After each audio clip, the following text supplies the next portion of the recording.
참 이렇게 예배를 같이 모여서 드린다라고 하는 것은 참 즐거운 것이고, 또 우리 하나님 안에서 정말 하나님이 기뻐하시는 것, 그게 예배입니다. 왜 그렇습니까? 하나님이 우리와 함께 이렇게 마주하고, 또 우리 얼굴들을 보세요. 한 분 한 분 다 개성 있게 생기셨잖아요, 그죠? 다 우리 하나님의 형상을 닮은 그런 인격적인 그런 모습들이 저 내면색에서부터 쭉쭉 이렇게 올라오셔서 향기로운 그렇게 미소를 머금고 있는데, 하나님이 이렇게 우리가 자녀들과 손주들을 바라보듯이 이렇게 하나님께서 그윽한 사랑의 미소를 머금고 우리 성도들을 마주하는 이 시간, 이 예배 시간을 가장 복된 시간으로 알고, 그 무엇보다 가장 귀하고 그 무엇으로도 빼앗기시지 마시기를 주님의 이름 축원드립니다. 아멘. 사실 우리가 예배드린다라고 하는 자체가 하나님하고 동행하는 것이고 하나님하고 연합하는 겁니다. 저는 참 감사한 게 우리 최은정 권사님 이렇게 드럼을 치시잖아요. 예전에 제가 거쳐왔던 교회 중에 한 교회가, 지금은 물론 그렇진 않지만 예전에 뭐 저런 드럼이라든가 기타라든가 그런 악기들을 어떤 악기로다가 그렇게 정의를 내렸느냐면 사탄의 악기다. 그래서 뭐 드럼을 가지고 교회 정문을 들어가게 되면 교회 이렇게 지키시는 수희 집사님이 딱 잡으셨어요. 교회에서 이거 사탄의 무기 갖고 들어가지 말라고 못 들었습니까? 그래서 이제 악기를 들어가다가 이제 그 입구에다가 벗어놓고 이제 가야 되는 거예요. 기타도 그렇고. 그럼 이제 기타도 그렇고 악기도 그렇고 이제 안 찾아간단 말이죠, 그죠? 나중에 이제 몰래 이제 들어올 생각을 하고, 그러면 이제 뭐 아무튼 교회 안에서 이제 장로님들이 협의를 해갖고 그 기타 까부셔 그러거든요. 그러면 이제 한쪽에다가 기타를 까부시면 기타 드럼을 까부시기 무덤이 되는 거잖아요, 그죠? 그래서 기타 무덤, 드럼 무덤, 뭐 그런 그 교회들이 있었어요, 예전에. 근데 지금 얼마나 악기를 통해서 얼마나 이 경쾌한 리듬과 이 박자를 더 강력하게 함으로 해서 노래가 살아나고 찬양이 살아나고 또 뭔가 흥이 살아나지 않습니까, 그죠? 그래서 물론 연주해 주시는 분, 또 싱어해 주시는 분, 정말 수고하시는데 우리 박수 한번 치겠습니다. 감사합니다. 사랑하는 성도님들, 오늘 우리가 이제 에녹에 대한 이야기를 나누려고 합니다. 에녹에 대한 이야기. 근데 에녹에 대한 이야기를 하는데 창세기에 있는 아담의 이야기부터 쭉 얘기를 했어요, 그죠? 아까 창세기 5장 5절을 보시면은 아담이 몇 세까지 살고 죽었다고 합니까? 930세. 자, 이제 산수를 할 겁니다. 산수. 930세까지 살았어요. 그죠? 930세까지. 자, 930에서 이제 그러면 아담이 셋을 몇 세에 낳았죠? 말씀 보여주시면 아담이 셋을 3절에 130세. 자, 그럼 930에서 130을 빼는 겁니다. 셋을 낳을 때.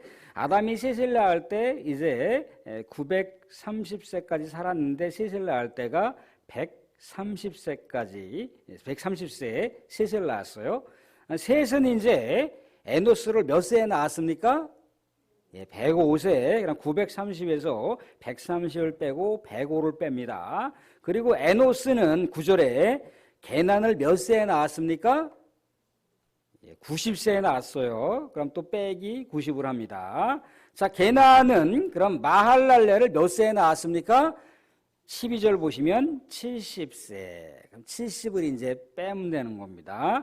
그리고 마할랄렐은 야렛을 몇 세에 낳았죠? 65세에 낳았어요. 그럼 65세를 또 빼면 되는 겁니다. 그럼 야렛은 또 162세에 에녹을 낳았습니다. 18절 보시면 야렛은 에녹을 162세에 낳았더라. 그렇게 볼 수가 있습니다. 그러면 이제 아담이 셋을 130세에 낳았으니까 930세에서 130을 빼고 또 셋이 에노스를 105세에 낳았으니까 105를 빼고 에노스를 또 에노스가 게난을 낳을 때 90세니까 90을 빼고 또 게난이 마할랄렐을 70세에 낳았으니까 70을 빼고 마할랄렐이 또 야렛을 낳을 때가 65세니까 65세를 빼고 야렛이 에녹을 낳을 때가 162세니까 162를 빼잖아요. 그럼 몇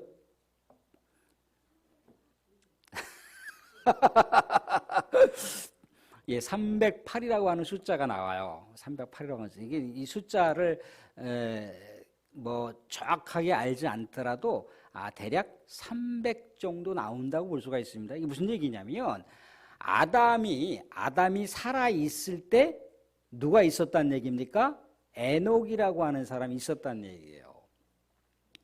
그러니까 아담을 통해서 하나님이 어떠한 분이신지를 후세대들에게 전수했겠죠. 그죠? 요즘에는 핵가족 시대라 뭐 3대가 같이 이렇게 살아가는 집안이 거의 없잖아요. 그죠? 뭐 다 이렇게 분가하고 따로따로 살잖아요. 그죠? 뭐 노부모님들 사시고 또 근처에 이제 뭐 자녀들이 살더라도 같이 사는 경우는 없어요. 그죠? 그러니까 신앙의 전수라고 하는 게 굉장히 어려운 시대를 우리가 살아가고 있습니다. 근데 예전에는 대가족이란 말이죠. 그죠? 대가족이에요. 동선 집안은 몇 대 가문까지 다 이렇게 있어요. 그죠? 그러다 보니까 이제 우리 유교 전통에 있는 할아버지가 굉장히 유교 전통이 강하다 그러면은 그 다음에 뭐 할아버지, 그 다음에 아버지, 그 다음에 뭐 중손주, 그 다음에 고손주까지 다 그렇게 어떤 그 전수가 이루어진다는 거예요. 그죠? 제사라고 하는 게 달래 전수가 되는 게 아니라 그런 식으로 전수가 됐단 말이죠. 그죠? 전통이라고 하는 게 그런 식으로 전수가 된 거예요. 그렇게 대가족이 이제 시족 공동체로도 모이다 보니까 그런 뭐 어떤 전통이라고 하는 것 그게 전수되는 게 그렇게 어렵지 않았다는 거예요. 그러니까 무슨 얘기 드리려고 하냐면 아담이라고 하는 분이 최초의 사람이잖아요. 최초의 사람으로서 아담이 하나님으로부터 얼마나 많은 사랑을 받았는지 또 하나님께로부터 놀라운 축복과 특권을 다 받았는데 왜 그것을 상실해 버렸는지 또 왜 타락을 하게 됐는지 왜 죄가 들어왔는지 또 그런 여러 가지 신앙에 대한 결격 사유와 신앙에 대한 여러 가지 안타까운 과거의 상황들에 대해서 300년 동안 1대 할아버지로부터 7대 후손인 이 에녹에게까지 모든 상황들을 속속들이 다 전수를 했다는 얘기예요. 우리 사랑하는 여러분들 아마도 우리 후세대들이 할아버지에 대한 할머니에 대한 기억은 그렇게 많지 않을 거예요. 그런데 우리 이 자리에 계신 분들은 할아버지 할머니가 같이 살았기 때문에 희미하게라도 정확하게 기억하고 있다는 거예요. 예전에 할아버지가 어떻게 했다. 만약에 우리가 어렸을 때 할아버지 할머니가 살아 계셨다면은 할아버지에 대한 추억이 있어요. 할머니에 대한 추억이 있어요. 그냥 뭐 용돈 얼마 주고 뭐 과자 사고 그런 게 아니라 할아버지의 그 어떤 이미지가 있다는 거예요. 할아버지가 굉장히 이렇게 엄격하셨다. 또 할아버지가 따뜻하셨다. 뭐 그런 어떤 이미지가 충분하게 남아 있다는 겁니다. 그래서 아담이 에녹에게 하나님에 대한 얘기를 충분하게 얘기해 줬기 때문에 에녹이 하나님에 대해서 충분하게 이제 인지를 하고 나는 하나님을 잘 섬겨야겠다. 하나님께 사랑받는 그런 삶을 살아야겠다.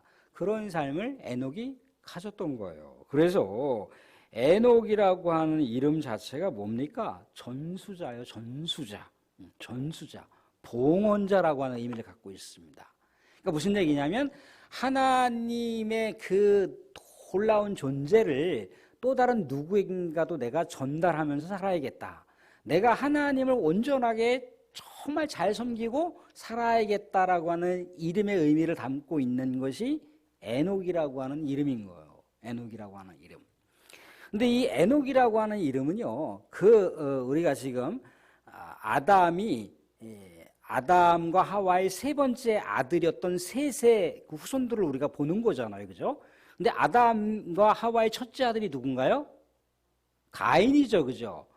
가인의 그 후손들의 이야기를 보게 되면 굉장히 문화 창조했던 이야기가 나와요. 악기를 창조하고 문화를 창조하고 무기를 만들고 뭐 그런 어떤 그 시대에 하나님의 역사를 만들어가는 게 아니라 인간 역사를 만들어가는 가인의 후예들의 모습을 볼 수가 있다는 거예요. 그러니까 인간 역사를 만들어가는 한 축으로서의 가인의 후예와 또 이 셋의 후예는 하나님의 역사의 계보를 만들어가는 후예들이라는 거예요. 근데 그 중에서도 유독 주목할 사람이 에녹이라는 겁니다. 에녹. 그러니까 300년 동안 할아버지와 또 할머니와 또 그 후세대들인 할머니와 할아버지로부터 하나님이 정말 이 세상에서 창조하셨던 창조 역사와 또 에덴 동산과 그런 놀라운 사실들을 다 이제 후세들에게 전수했고 전수받았고, 에녹이라고 하는 사람이 유독 하나님을 특심으로 사랑하고 섬겼다는 거예요. 그래서 오늘 말씀 가운데 보시면 좀 수고스럽지만 말씀을 보시면 에녹이 21절 보시면 에녹은 65세에 무두셀라를 낳았고 무두셀라를 낳은 후 몇 년 동안 하나님과 동행했다라고 나와 있습니까? 300년 동안 동행했어요. 말이 여기서 에녹을 그 자녀를 낳고 300년 동안 동행했다는 거지, 사실 65세에 무두셀라를 낳기 때문에 365년 동안 하나님하고 동행했던 삶의 일대기를 갖고 있습니다. 이 365라고 하는 것은요, 어떤 의미를 담고 있습니까? 365일이라고 하는 의미를 내포하고 있어요. 그러니까 1년 12달 365일 365년 동안 하나님하고 동행하는 삶을 산 거예요. 누가?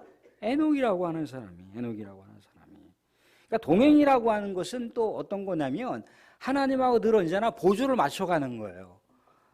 하나님과 늘 언제나 함께 걸어가는 거예요. 함께 여행을 하는 겁니다. 함께 일상생활을 하는 거예요. 사랑하는 성도들, 함께 일상생활을 한다? 함께 인생을 동행한다? 누가 있죠? 누가 있습니까?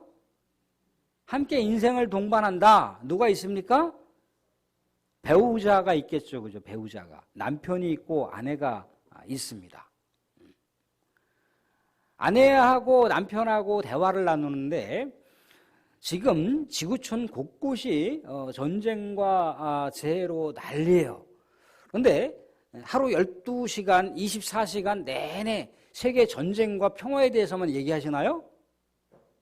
우크라이나의 전쟁이 이렇고 저렇고 하면서 우크라이나의 전쟁으로 인해서 얼마나 많은 사람들이 죽어가고 있고 그 무기는 어떤 것이고 또 이를 해결하기 위해서는 뭐 지구촌에 있는 어떤 나라들을 우리가 섭외를 해야 되고 외교적으로 어떻게 해야 되고 또 뭐 그런 것들에 대해서 남편과 아내가 24시간 그 얘기만 하나요?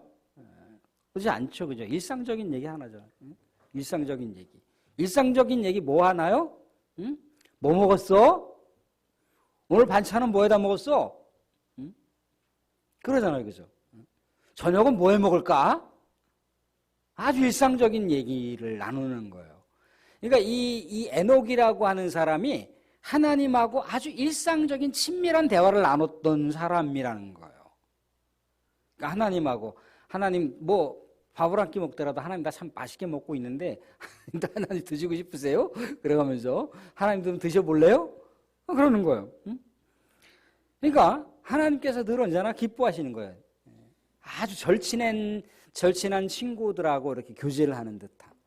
절친한 친구들하고 어떻습니까? 말이 많으신 분들은 한 2시간 통화하자. 1시간 반 통화하고 만나서 다음 이야기해? 네. 할 얘기가 많잖아요. 계속 쏟아져. 그냥 그 얘기 자체가 즐거운 거예요. 뭐 특별한 어떤 화제를 놓고 대화하는 게 아닌 거예요. 그냥 일상적인 대화를 나누는데 그 자체가 기쁘고 행복한 거예요. 그게 이제 관계를 맺다, 친밀한 교제를 한다. 그게 동행하다라고 하는 하나크라고 하는 단어예요.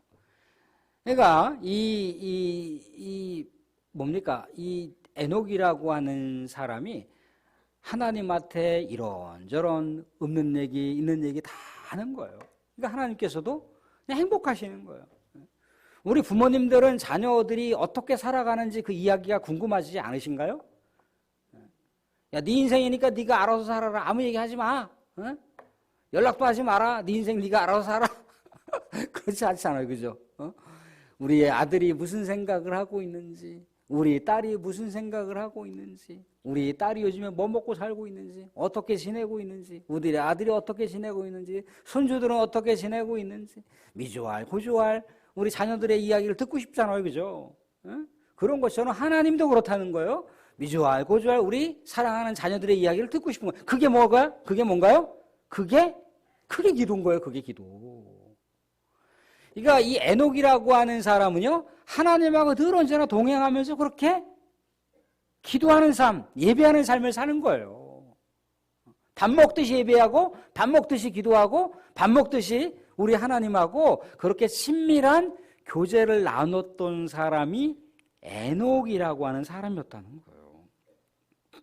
그런데 말씀드린 대로다가 에녹은 우리 하나님의 역사를 만들어가는 그 계보 가운데 등장하는 인물이잖아요. 또 그 후세대가 또 누가 있나요? 또 나중에 보면은 아무튼 뭐 노아라고 하는 인물도 있을 테고, 아무튼 하나님의 계보의 역사를 만들어가는 역사가 있는데 또 다르게 하나님의 계보의 역사하고는 반대적으로 나아가는 세상 역사가 있다는 거예요. 그래서 이 세상 역사 가운데 에녹이라고 하는 우리 하나님께서 그렇게 사랑스럽게 바라보는 아들을 이 땅 가운데다가 남겨놓고 싶지 않으셔서 에녹을 이 땅 가운데 죽은 육체로 남겨놓으신 게 아니라 어떻게 했다고요? 하늘로 하나님께서 옮겨버리셨다고요. 사랑하는 성도들, 우리 가족들 중에 젊은 나이에 돌아가신 분이나 또 연세가 지긋해서 돌아가시는 분이나 이별의 아픔의 크기는요, 크게 다르지 않아요. 상실이라고 하는 것은요, 정말 큰 거예요. 근데 잘 생각해 보세요. 대가족 집안에서 첫째 1대 선조였던 아담이 930세에 돌아가셨어요. 그럼 후손들이 넉넉하게 이 세상 가운데 살다 돌아가셨다라고 아쉬움 없나요? 아니에요. 원래 죽음을 맛보지 않아야 되는 것이 우리 하나님께서 약속하신 내용이라는 거예요. 그런데 죽음이라고 하는 우리 하나님의 저주의 역사가 사람에게 임했다는 거죠. 그죠? 근데 이 저주의 세사들을 끊을 수 있는 가능성, 우리 예수님을 예표하는 사람이 누구라고요? 에녹이라고 하는 사람입니다. 사람이 하나님과 단절되어서 죽는다라고 하는 그 고통, 이별의 아픔이라고 하는 것을, 그 고통과 아픔이라고 하는 끊을 수 있는 그 가능성을 누가 제공했다고요? 에녹이라고 하는 분이 제공했다고요. 그래서 뭐라고 얘기합니까? 24절 말씀 보고 정리하면서 마무리하도록 할게요. 자, 24절 보시면 에녹이 하나님과 동행하더니 하나님이 그를 데려가심으로 세상에 있지 아니하였더라. 뭡니까? 죽음을 넘어간 거죠. 그죠? 이 죽음을 패스하신 분이 누군가요? 죽음을 극복하신 분이 누군가요? 예수님이시잖아요. 예수님. 그래서 예수님을 바라보는 자들은 죽어도 죽지 않는다라고 하는 영원한 생명을 얻을 수 있다라고 하는 가능성을 미리 에녹을 통해서 볼 수 있는 거예요. 이 에녹과 비슷한 인물이 또 하나 있죠. 그죠? 우리가 열왕기 상하를 보시면 누가 있나요? 엘리야가 있죠. 그죠? 엘리야도 죽음을 보지 않았잖아요. 그죠? 이도 역시 예수 그리스도를 예표하는 인물인 거예요. 그러니까 우리도 예수 그리스도와 함께 동행하는 삶을 살게 되면 죽음을 넘어설 수 있다, 넘어설 수 없다? 죽음을 넘어설 수 있다. 그냥 우리가 죽어도 우리의 영은 계속해서 주님하고 동행하는 거예요. 이게 믿음의 백성들에게 주신 놀라운 축복이라는 겁니다. 그래서 이 에녹이라고 하는 인물을 통해서 우리가 이별의 고통을 경험하지 않아도 될 수 있구나라고 하는 것. 어떻게 하면 하나님하고 늘 언제나 동행하는 살면, 예수님과 늘 언제나 연합하고 동행하는 삶을 살면 우리가 죽어도 죽지 않는 인생을 사는 거구나 라고 하는 것이 성경이 우리 믿음의 성도들에게 주시는 놀라운 은혜라는 겁니다. 사랑하는 성도들, 우리가 또 한 달을 또 정돈해 가시면서 또 한 주를 살아가시면서 예수 그리스도하고 꼭 붙어서 예수 그리스도께 떨어지지 마시고 꼭 붙어서 또 한 주간도 즐겁게 우리 주님한테 미주알 고주알 다 알리시고 다 기도하시고 더 예배 가운데 우리 하나님과 만나고 깊은 교제로 나아가실 수 있기를 주님의 이름으로 축원드립니다.